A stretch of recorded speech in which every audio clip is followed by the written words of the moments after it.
Hello, good afternoon. We're so glad you all could join us. We are excited for Disability Advocacy Day coming up this Wednesday at the State House in Montgomery. We are starting out the rally at 11 o'clock, and we're excited to have everybody join us. We could not be doing all of this on our own. ARC of Alabama is proudly supported alongside our Alabama Council for Developmental Disabilities, our UCEDD, as well as ADAP. And so, collaboratively, all together, we are helping make this happen with your support. So, thank you for joining us. We have heard from ADAP's Shannon Shelley Tremblay, and we have heard from UCEDD's Linda Russo. And today we're going to get to hear from Mr. Darrell Powell with the Alabama Council on Developmental Disabilities, who they are, what they do, how they contribute to PIPA, and this advocacy day going forward. We also have Mr. Tim Cooper, our executive director, joining us from the ARC of Alabama. And as soon as we get done with Mr. Powell, we're going to toss it over to Mr. Cooper, and then we'll jump into some training about how to develop strong relationships with your legislators. So, Darrell, I'm going to toss it off to you and we'll get started. All right. Thank you, Ms. Kim. Hello, everyone, and thank you for joining us today for our third free webinar on how to learn advocacy skills. I am Darrell Powell, the Executive Director for the Alabama Council on Developmental Disabilities, known as ACDD. I'm going to share a little bit about our Developmental Disability Network, which is known as DD Network, and the Alabama Council on Developmental Disabilities. If you missed our previous webinar, the title of the first webinar was how a bill becomes a law, and the second webinar was understanding legislative lingo. The topic for today's webinar is developing a relationship with our legislators. To review, the Alabama Council on the Alabama Developmental Disability Network, DD Network, was formed out of the DD Act and includes three programs: the Alabama Council on Developmental Disabilities, which is located in Montgomery, Alabama; the University Centers for Excellence on Developmental Disabilities, UCEDD, located within the University of Alabama at Birmingham; and the Alabama Disability Advocacy Program, ADAP, located in Tuscaloosa. These three programs all serve a different role and unique group of people within the disabilities community within the great state of Alabama. The University Centers of Excellence on Developmental Disability was highlighted during the first webinar, and the Alabama Disability Advocacy Program was highlighted during our second webinar. So today, we're highlighting the Alabama Council on Developmental Disabilities. We are federally funded by the Department of Health and Human Services, headquartered out of Washington, D.C. We are one of 56 councils. So there's a council in every state and or territory. We have a council that consists of 36 members. Out of those 36 members, 1/3 are members who live with a disability or disabilities themselves. 1/3 are members who are family members of someone who live with a disability. And 1/3 are members who represent various state agencies across the state of Alabama and are network partners, which was highlighted earlier. Our council is responsible for developing and implementing a state plan for improving the quality of lives for those who live with disabilities as well as their families. The areas that we focus on are child care, community supports, early intervention, employment, health, housing, quality assurance, recreation, and transportation.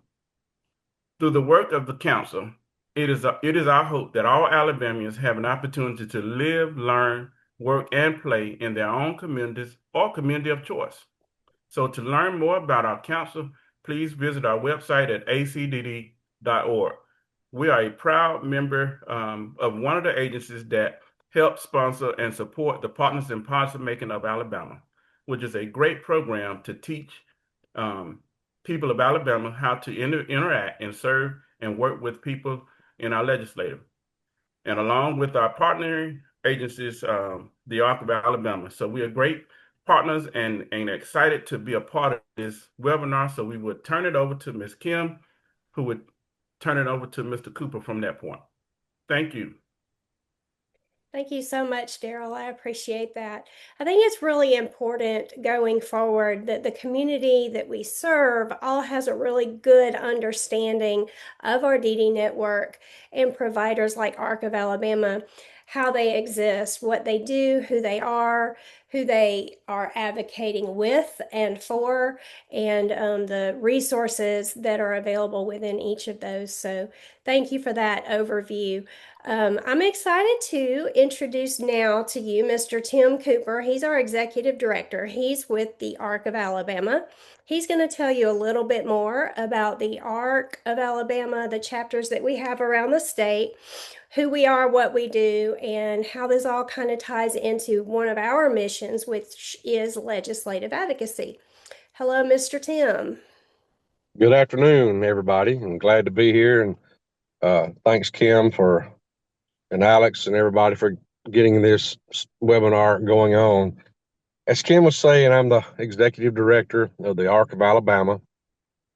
We are a nonprofit agency that helps advocate with individuals and their families to get the word out to the legislators and make sure your rights are being met and things that are given to you that would help you have a good quality of life. We do that by hosting webinars like we're doing today with our partners, or the Alabama Disability Conference that we have every year for trainings and education. We try to get into the school systems and educate not only families but educators and legislators and anybody we can to kind of tell them your story so that they'll know how to pass these bills that you're going to be talking about this coming Wednesday. The ARC of Alabama itself, we just provide all the trainings and the educational formats.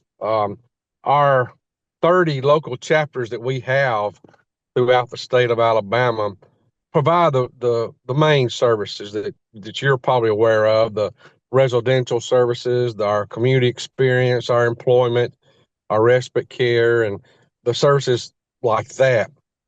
Presently, within our 30 chapters, we're serving over 6,100 individuals and families throughout the state of Alabama. So it's a big task that we venture out into, and we're extremely thankful for our partners at ACDD and all the ones that we do. So that's us, and thank you for joining us. And Kim, back to you. Thank you, Mr. Cooper. We appreciate that. So also, I want to let everybody know going forward that Advocacy Day and all of the legislative advocacy that we do would not be possible without our advocates and self-advocates. That is the bulk, that is the underpinning, that is the foundation of the work that we do. What Tim just said, the stories that you have, the personal lived experiences, is what we are seeking to bring to the table when we have conversations, not just with legislators, but with leaders in our community that are working to make positive change. And so that's one of the things that we're really going to focus on today is the power of your personal story and your lived experiences. And then the next thing is making sure we know what we're talking about, that we're not just filling in the blanks with what we think or what might be our personal opinions on an issue or a topic, but that we really work hard to get the right information into the right hands and educate ourselves on what the facts are.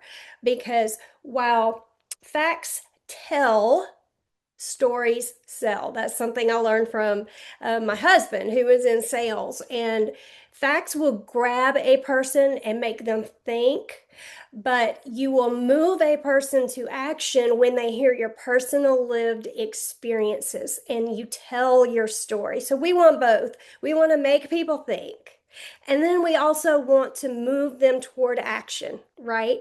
So it takes some work, it takes some effort, and that's what we're here to talk about today. All right, so the first part of developing a strong relationship with your legislators. You've got to know who your legislators are, right? If you walk into the State House on Wednesday and you don't know who represents your district or where you live or your county or your region or your state, so on, that's okay. A lot of people don't. There's a first time and everybody's got to learn. But you need to know who to go and talk to because you are one of their constituents, right? And so we're going to help you do that. Here on this training, I want everybody to take down this website address. It is allison.statelegislature. Oh, let me make sure I get this right. I don't want to mess this up for y'all because I messed it up one time and you have to spell it out for it to make sense. So real quick, Allison is Allison, Alison, legislature. So you're going to put Allison, Alison, dot legislature, Legislature, dot state, dot al, dot us. So you're going to go to the Allison website. You can learn a lot there about who your legislative leaders are. If you'll scroll all the way down to the bottom on that website, then you'll see how to look at where it says find my leader, and it'll show you, oh, okay, this is where I live, because you're going to put in your home address, your living address, and it'll pull up all of your leaders, all the way from the federal side, all the way down. All right. You can also go on Legiscan. Legiscan is another great website, not just to find out who they are, but to track some of the legislative policies that are out there. But Legiscan, oh, thanks, Alex. You got it. Look, Alex is pointing it out for us. This is why we have Alex. He has got it. So right here, there you go. You're going to type in your address and it says search by address, or you can even use your current location. So another great website is the legiscan.com website, and you can do a lot of research there too. But those are our two go-to websites. There are plenty others out there, but Legiscan helps you look at who's running what bill, what step it's in the process of being passed or not, and helps keep you up to date on who people are and what they're doing. And so on Legiscan, if you want to type in a certain bill number, it's got a really easy way to do that right down here in the search. And you can even type in keywords where it says full text search. So if we typed in bill number 94, I'm sorry, I should tell you, it's Senate bill. You have to put SB, that's Senate bill, number 94. And then you hit search, it should pop right up and you can read all about it. There you go. So this is our most current bill on disabled parking, or the unauthorized use of designated disabled parking for its notification if somebody passes away, that they need to make sure the departments know this tag is no longer in use. So that's an easy one to understand. You can go and read all of the details there. It's being sponsored by Senator Tim Melson. You can see its progress. So that's where these bills are. You can see the same kind of information on Allison. Either of these websites are our two most used go-to websites to kind of keep up with the updates coming out of both the House of Representatives as well as the Senate. So we like to use those. We encourage you to. That's where you can find out who represents you. And then you can also get their contact information. That's important, right? A lot of legislators don't really use snail mail anymore. Not many people do, right? So it's not surprising.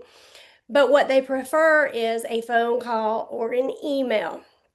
Now, having said that, when you try to reach out and contact your legislative leaders, I strongly recommend you introduce yourself. You tell them that you are one of their constituents, if that's who you're reaching.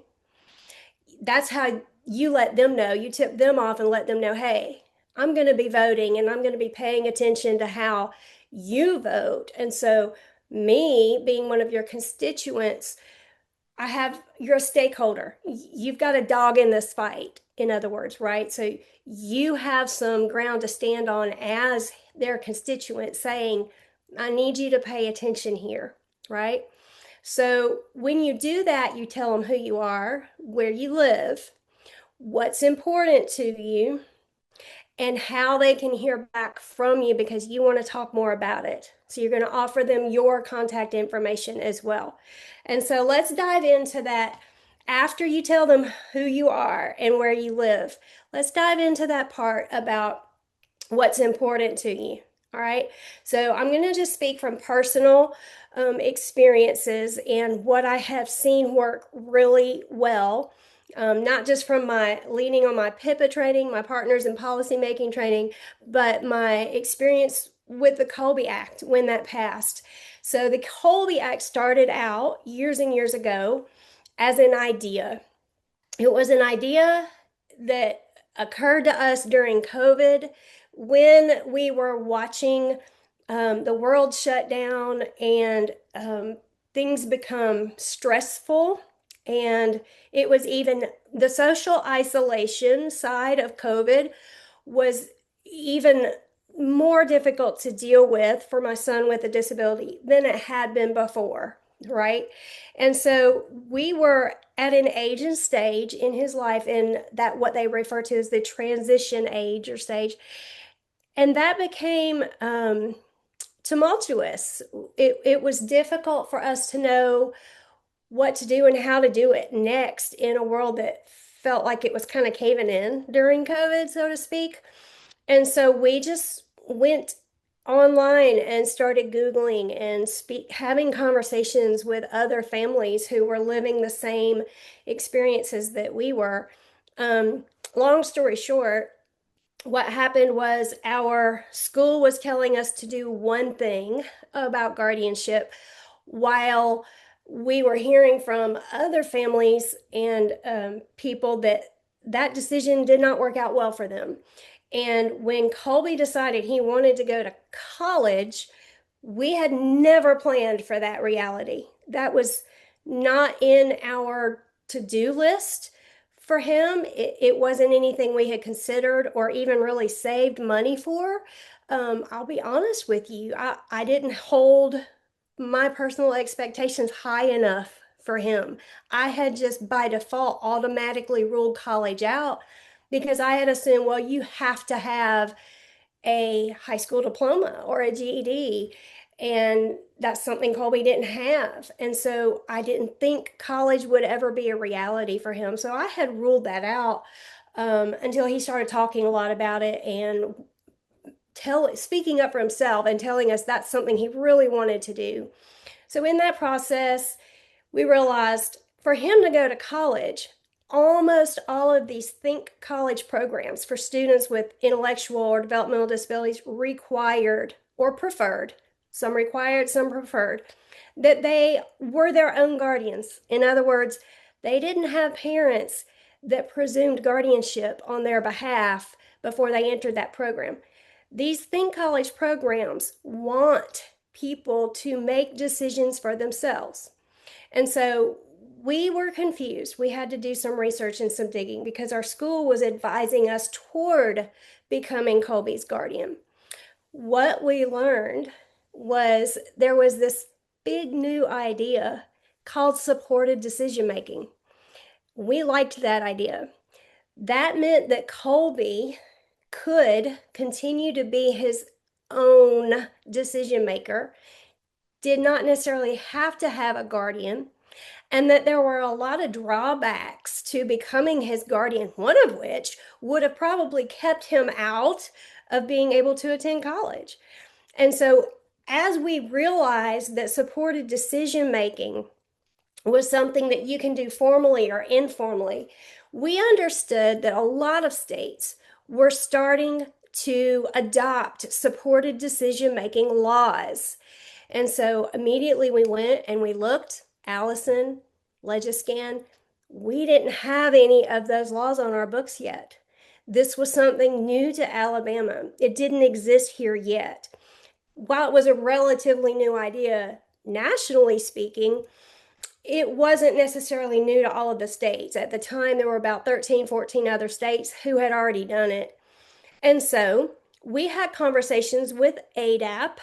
Mr. Larry Canada, who's joining us today, was probably a big part of those conversations, along with Mr. James Tucker, Nancy Anderson, some really good people over at the Alabama Disability and Advocacy Programs, asking them to help us learn more and make connections to create some kind of pathway towards supported decision-making policy in Alabama. And then we joined PIPA, the Partners in Policy Making of Alabama program. And as we developed those relationships, we were introduced through PIPA to several legislative leaders who came in to speak to our group. So what if you're not in PIPA? What if you haven't been able to connect to an awesome agency like ADAP? Then what do? If you've got an idea and you think it should be a law, or you think something in an existing law needs to be changed, what do? How do you reach out? How do you make those connections?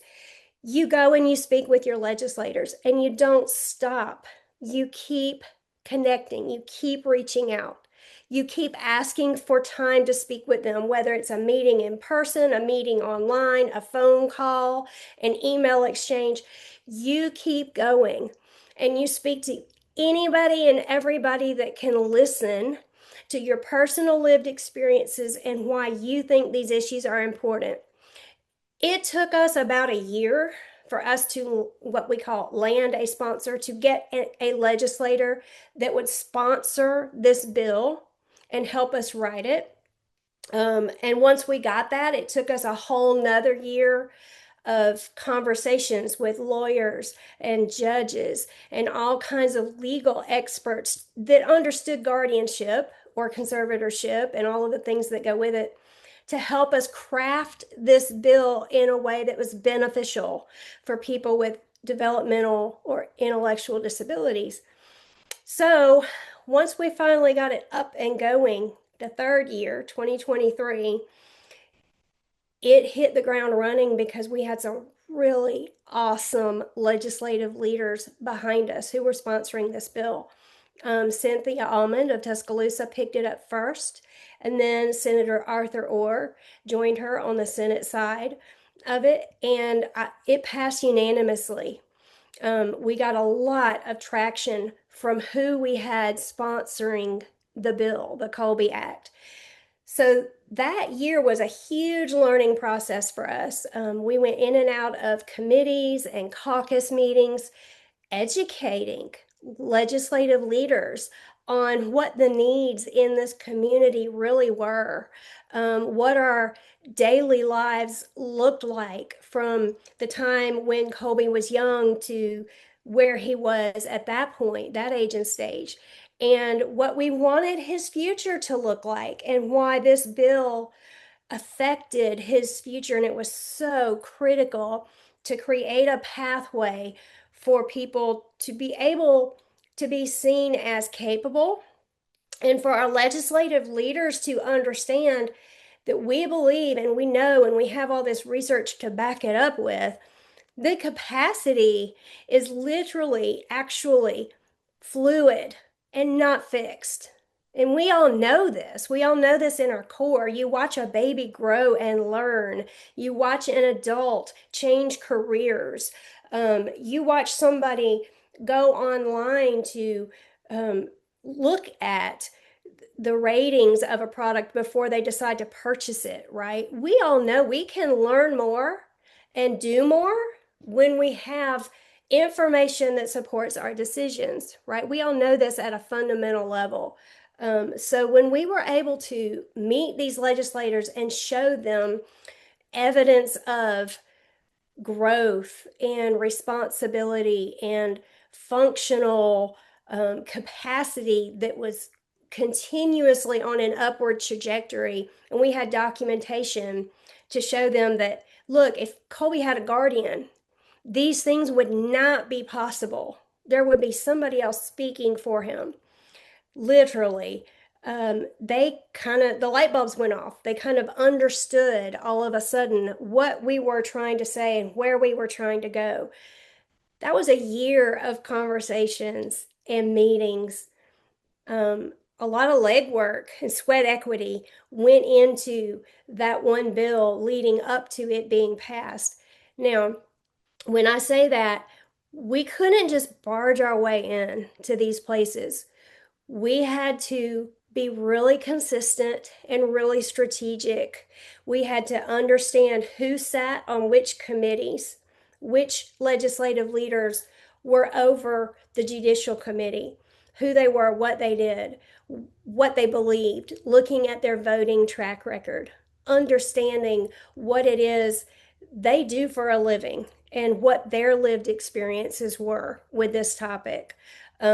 We had to go and sit in courtrooms, not for a procedure, but just to be able to get access to judges who dealt with this kind of thing. To have a 5 minute, we would sit through court sessions just to have a 5 minute conversation with judges at the end of that court session.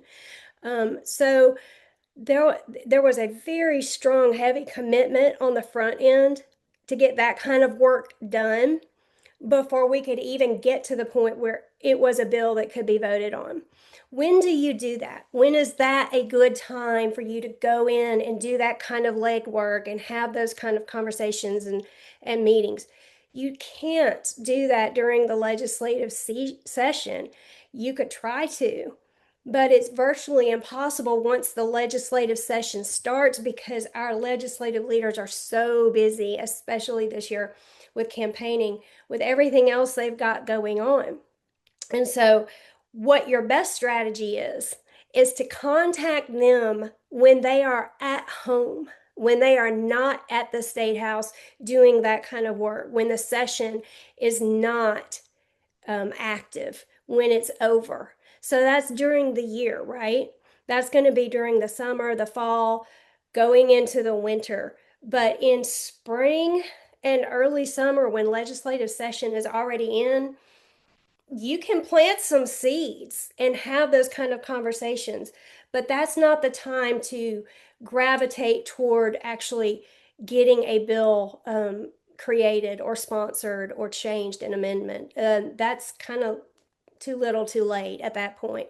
Now, what if you go ahead and you do all of that work, and then the next year, some bills pop up that you strongly support or you strongly oppose? Then you've already created that relationship and built that trust with your legislative leader going in so that you have their ear and they know who you are and they respect your positions on things enough to listen to your ideas, right? So that's important. That's why it's so important, whether you have a bill or not, you need to be heard that way. So take the time when session is not in to reach out, find out who they are, reach out to them, tell them who you are, tell them where you live, tell them why these certain issues are so important to you. So that when something does come up, it's way easier for you to send an email or make a phone call, send a text and say, hey, I noticed this is happening. I'd love to talk to you about it. Then it's way easier because you've gotten your foot in the door, so to speak. I know that each of these agencies on here, the Alabama Council of Developmental Disabilities, ADAP, UCEDD, they have all had a tremendous amount of experiences with bills that directly affect the work that they do. We have too. And so you cannot ever stop working to build those relationships. There will always be something that needs attention and needs the voice of someone from the disability community, an advocate or a self-advocate, to speak to a certain issue. People don't know what they don't know. And given the population overlay, I guess, we understand that, and we can't expect all of the legislative leaders to understand everything they should about disability. There's so much to know, there's so much to learn. But if we don't tell them, if we don't develop these good relationships with them, they're probably not going to know unless or until somebody like us comes to them and says, hey, I've got this great story and I've got all this research to back up my lived experiences. I would love for you to listen.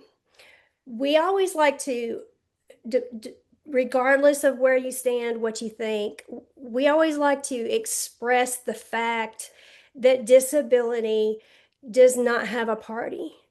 Disability is a bipartisan issue, um, just naturally.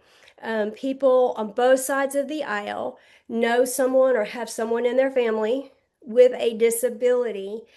And if they don't, as they age, it probably won't be long, if they live long enough, that they'll experience it themselves in one capacity or another. And so it's really important not to take sides when you think and talk about disability as it affects political issues, because you just can't. We've spoken to legislative leaders on both sides of the aisle very passionately about what we believe and what we think should happen. And they have been nothing but receptive when we do speak. They might not always vote the way that we would like for them to, but we know that they are listening, and that's what's important. Often they do vote the way that we would like them to, but they wouldn't have that information if we didn't give it to them and we didn't already have those relationships where we could just step into a space and say, hey, here's what I think about this, and here's what I think you should do about that. Um, it's important to know that. If you'll take a look at the first training, it was basically an easy training, how a bill becomes a law, kind of a Civics 101 lesson. That's important to know when you're speaking to legislators so that you can understand the process involved when you're talking to them about different issues. And the second thing that's always important is understanding the plain language that needs to be used for legislative lingo. Every field has its own vocabulary. So whether you're working at a hospital or you're working at the state house, or you're working at a school, every field loves to throw up their acronyms and their words that are typically reserved for conversations of professionals who work inside that field. But we really don't, that does not serve us well. We really don't want to do that. I could sit here and pull a sentence out that has 10 acronyms in it. Nobody would know what I was talking about unless they worked in this field and they had worked in this field for a while, right? So when you speak with your leaders, make sure you're using the right words and that you kind of try to stay away from those acronyms.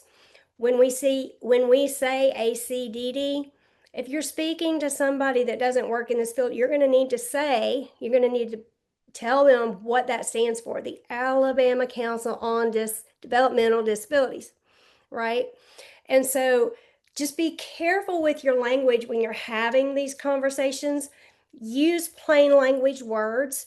I've always said I think that it takes a lot of effort, and some of the smartest people are able to take really complicated ideas and bring them to a level where anybody on a fifth, sixth, seventh, eighth grade reading level could understand what they're talking about. So try to do that in a respectful way when you're speaking with your legislators, because remember, they don't work in this field. They haven't walked in these shoes. And so we can say, hey, I took my child to ABA therapy today. That doesn't mean they know what we're talking about, right? So you're going to have to say what ABA actually stands for so they can understand more, all right? Applied behavior analysis, by the way. So Going forward, watch the second one on legislative lingo, the second training, which is plain language and all of those legislative words, so you know their language when you're speaking to them. But be careful to use the right language when you use this language from the disability community as well. And then after you understand the process, you know who your legislators are, you're using the right language, you go to them at the right time, you're going to want to speak from your heart. Everything I just told y'all about our experience with the Colby Act, that was good information for you to have, but I could sit here and tell you from my heart about sleepless nights, about 12 a.m. Google sessions so that I could learn more. And I didn't get any sleep the night before because we were dealing with seizures or something else related to Colby's disability. I could pull on some heartstrings with my lived experiences that would make somebody want to move to action, right? You could too.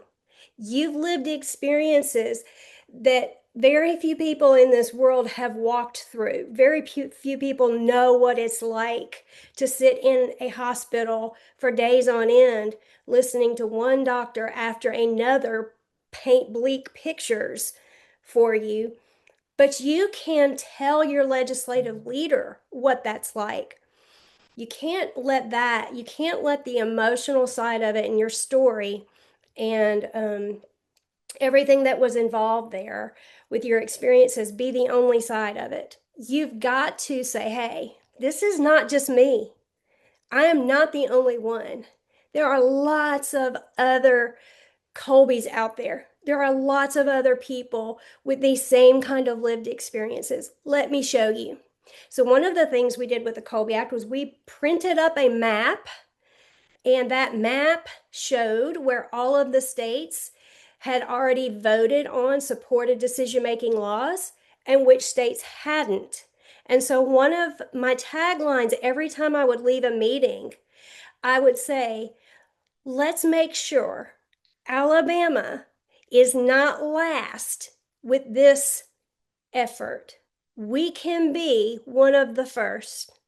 And so I left that visual with them, and on that page with all the states that had already adopted it, it showed all of their legislation in that state where they could look it up. It showed the numbers that went along with it, and it showed some really positive traction that law was making in those states. So they had the facts, they had information to back up our lived experiences. And that's what you're going to want to do with whatever it is you're going to your legislative leaders about.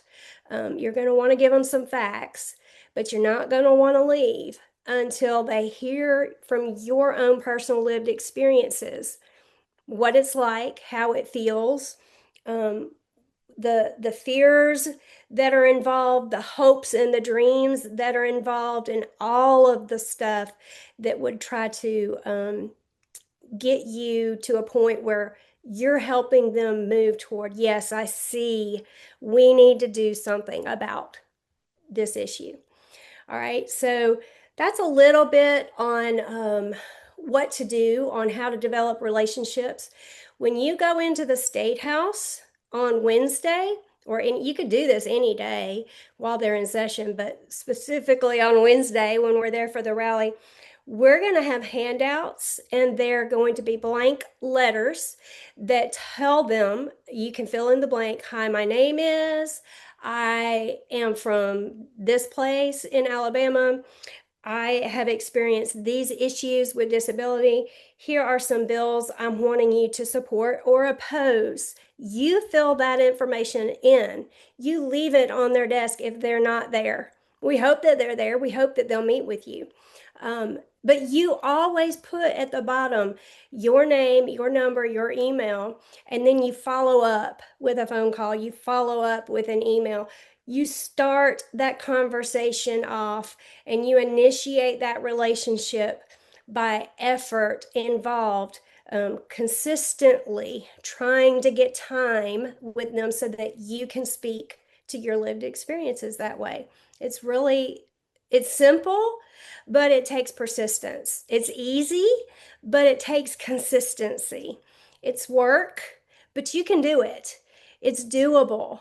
And so I encourage everybody to take those steps and join us on Wednesday as we move forward and join together, rally together to hear from these legislators and let them listen to us about our concerns and our needs. So that about wraps it up. I would love to hear from Daryl, Larry, or Linda on any aha moments, or Tim, if you're still on here, whatever you think I may have missed with as far as relationships and development goes, and what your experiences have been. Anything I left out, need to add, so on and so forth.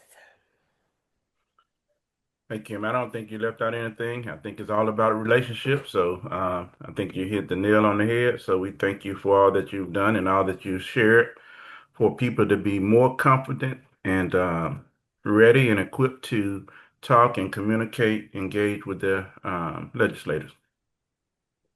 Yeah, great job, Kim. The only thing I could possibly add is, and I'll relate it to fishing. You can't catch fish if you don't put a line in the water. Or That's marketing, don't forget to ask for the sale. Yeah. So ask for the support. Just come right out after you've done all the things Kim said. Ask for the support. Can I count on you for your support? Yeah, thank you for that. My husband would be cringing right now because he's in sales and he always tells me that. So, yes, that's so true. When you're done and you get to that point, ask, can we count on you to support this bill? Can we count on you to oppose this bill? Get receipts. Let me translate what get receipts for you means. Take a picture with them by your side, post it all over your social media, and thank them for listening to you, and tell the world what they said they would do. That's how you get a receipt, right? So, yeah, thank you, Larry. That's important. Steve would, my husband would go, Kim, you didn't ask for that. Yeah, you're right. That's the biggest part in all of this. Make sure you get what you came for, which is their support or their opposition toward whatever it is you're wanting them to do. All right. So that concludes our training for today. And the next 5-10 minutes are going to be spent on logistics for Wednesday for our annual Legislative Advocacy Day. So I'm going to roll right into that. And the best way for me to do this, I think, is to share my screen and just kind of go into, oops, sharing is not turned on, send requests. Okay, request has been sent. Just to go right into some of the things that we're going to be handing out. The first one is our handout that is, okay, I'm screen sharing now. Our handout that is on, okay, close that out. That is on frequently asked questions for Advocacy Day. How can I stay informed? Can y'all all see my screen? Is that readable? Yes, we can see it. Okay. How can I stay informed on the latest updates to current legislation? We recommend you go to Legiscan, type in Alabama in the state search bar, and type in the number and the heading of the bill, which is HB or SB. HB is House Bill, SB is Senate Bill, with that number. And that's how you can kind of stay up to date on whatever bills you're watching and where they are in their process. Another question we often get is, how can I find out who my local legislative leaders are? Alex showed us that at the very beginning of the training with that demo when he went to the Allison website, scroll down, click on Find My Legislator, type in your address, right? And then the next one is, how can I get the contact information from my local legislative leaders? When you get to the State House, you go in to the State House, go to the information desk that's right behind the security check. And right next to that information desk, you'll see a pedestal, which is full of handouts that are free to take, that list each representative each senator, what their name is, what party they represent, and where their offices are alongside their contact information. All good stuff to know, right? So you're going to want to grab one of those or two of them if they're on separate pages and hang on to them for the rest of the year. That is your cheat sheet. That's where you're going to go instead of searching all over the internet for how to get in touch with them. All right. Or you can go to the Allison website again and look in those boxes as they are labeled. All right, so how can you find your legislative leader's office once you're inside the State House? Those cheat sheets that I just referred to, look on the back, turn them over. They've got a whole list of where their offices are on each level of the State House.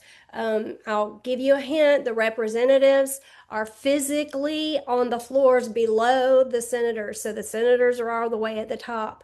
So the higher you go, you're going to be talking to the senators in the State House. The lower you go, you're going to be talking to the representatives. But their office numbers are labeled on those cheat sheets.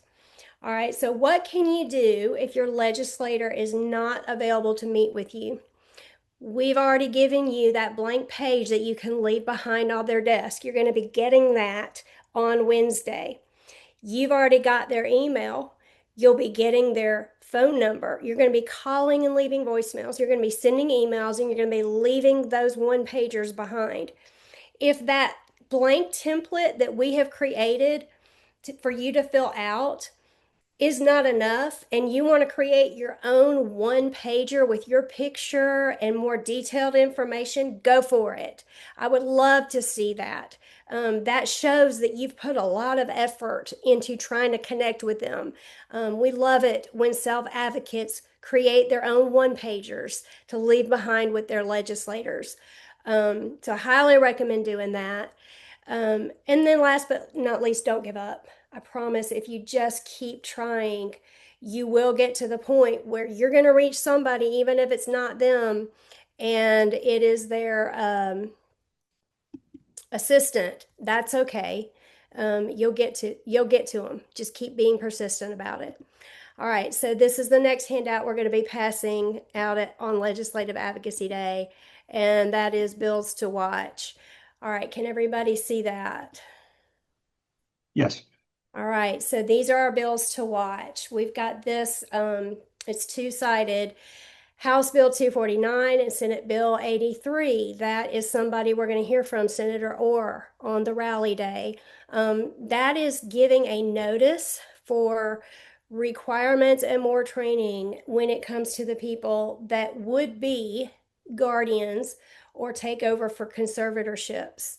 So that's important to the people we serve, our community. We're going to hear from Representative Clark on Wednesday. Hers is, well, she's got several. She's got one for voting, absentee voting, and she's got this one as well, House Bill 258. Representative Clark's got something that is going to prompt wheelchair repair to happen in a more timely manner, both on the insurance side as well as the manufacturer side. If you've ever gone through the process of having to have your wheelchair repaired, you know how much needed this bill is. All right, and so House Bill 7 is crimes and offenses for students in special, will affect students in special education, all students really, by Senator Woods. We want to talk to him about what the outcomes and logistics are involved with this bill. I'm sure ADAP is all over this one. House Bill 45, there's her absentee voting. House Bill 445 is Representative Shaw. There is a gross income tax exclusion for caregivers called the Difficulty of Care bill. If you are a caregiver and you are receiving any kind of payment for that, you're going to need to talk to Representative Shaw about what that means and how he foresees it working with this bill.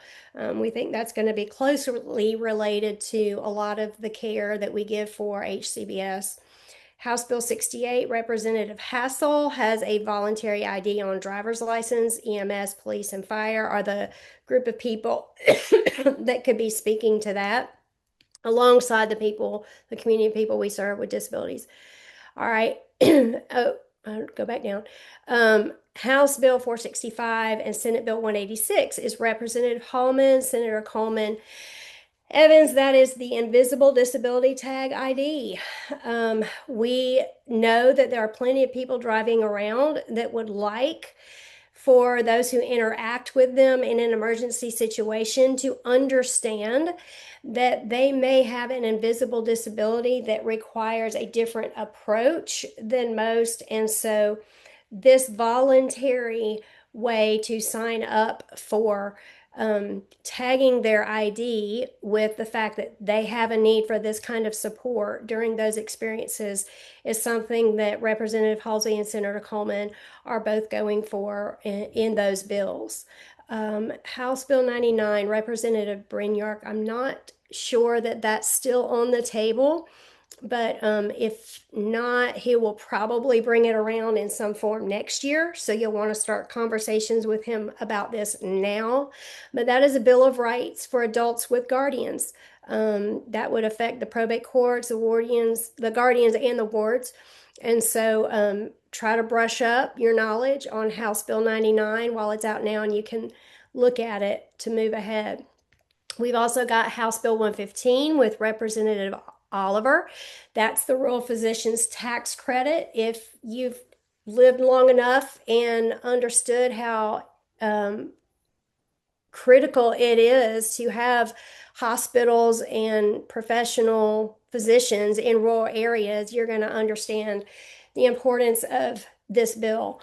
House Bill 217 and Senate Bill 151, Representative Reynolds and Senator Albritton are contributing to the general fund, and the specifications in this one is for money to go directly to the Alabama Medicaid Agency.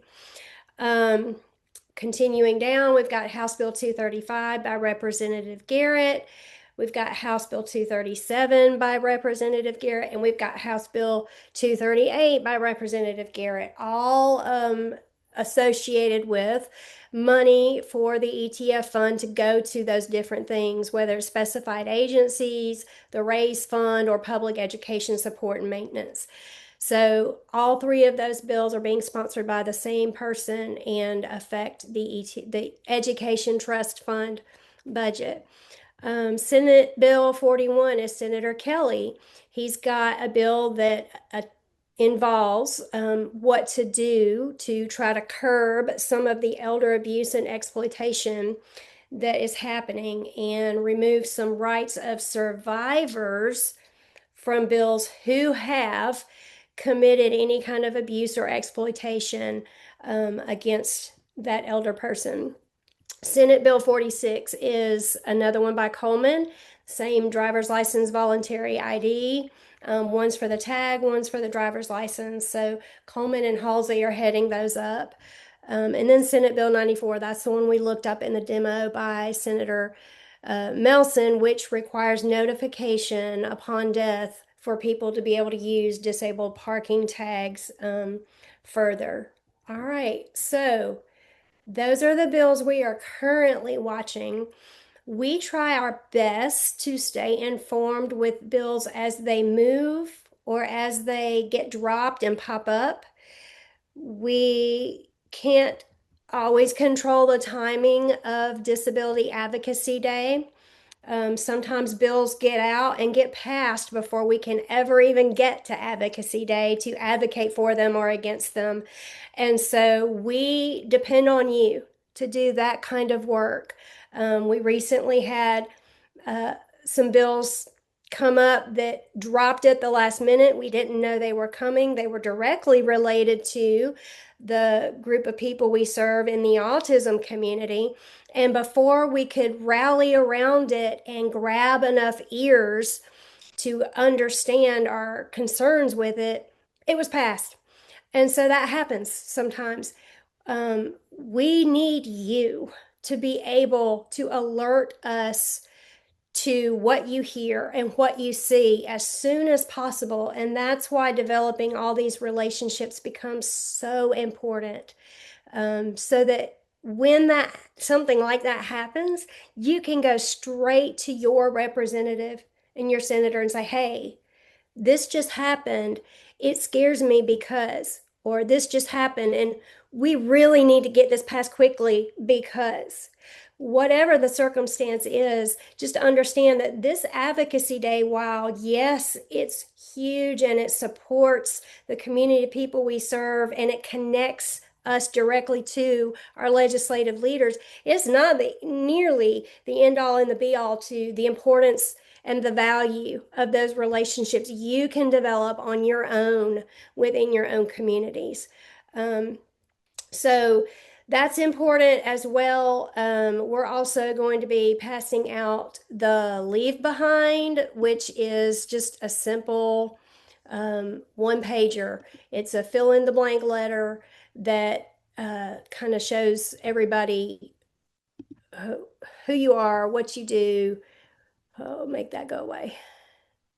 Who you are, what you do, and why you do it. Well, I can't get to it now. It's not moving. Never mind. I'll go back. I'm sorry. So that's just, again, it'll take you 5 minutes to fill it out. We'll give you the pen, a nice little pen that says Arc of Alabama on it. We're going to have tables set up, and those tables will be available for you to come and retrieve whatever you need from. We'll also be passing things out. Please get there as early as possible. Parking is difficult. You will find parking on the street, but it is paid. The Crampton Bowl often has free parking. So I strongly encourage you with the walk that is the Crampton Bowl all the way to 11 South Union Street, which is the State House, to get there as early as possible. I would try to plan to arrive by 10:30 at the latest so that you can get to the State House, because you're not going to be able to park at the State House. There's just not enough room. You're going to have to walk there and or drop people off there and go park and come back. So arrive early. We have sack lunches. The first 200 people to sign up have reserved them. And we hope to have a really successful day. The weather's going to be warming up, so it's going to be good.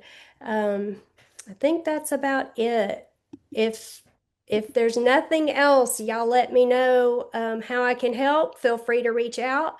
My email is kspangler@thearcofal.org. I'm happy to answer any questions you may have. Thank you all for joining us. We hope to see you Wednesday, and we will be in touch. Have a great one.